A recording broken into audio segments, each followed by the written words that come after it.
Hey guys, so I just kind of wanted to do a quick initial impressions review of the Panasonic 35-100mm lens which I received last week. And so far I had the chance to use it on one professional video shoot, and also I did a little bit of testing as I was walking around the city.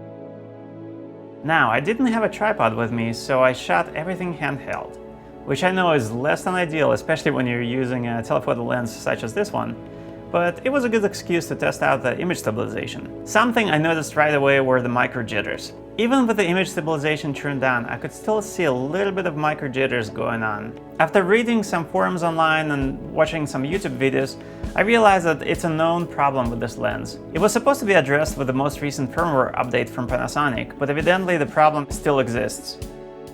The micro jitters were more noticeable depending on what I was shooting and how I was moving the camera. Sometimes they were more noticeable, sometimes they were less noticeable. Now, to me personally, it's not a huge deal, as I'm not planning on using this lens in professional applications handheld. Usually it's going to be on a tripod or at the very least on a monopod. So I'm not too worried about those micro jitters, but as a matter of principle, it is somewhat annoying, especially when the lens costs as much as it does. Now the good news. The autofocus is snappy, it works fantastic in stills mode, and it does pretty well in video mode. The image quality is just outstanding.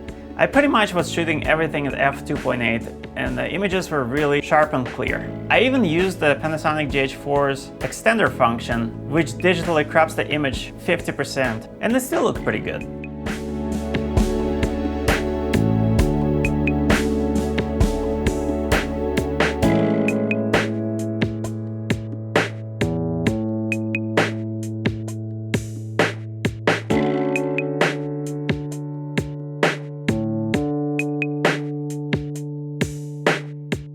Aside from the initial testing, I also got a chance to use this lens on a professional video shoot. My camera was about 20 to 30 feet away from the stage, and I also had the digital teleextender function enabled. I think it worked pretty well. So those were just my initial impressions, and I'm looking forward to using and testing this lens a lot more in the coming weeks and months.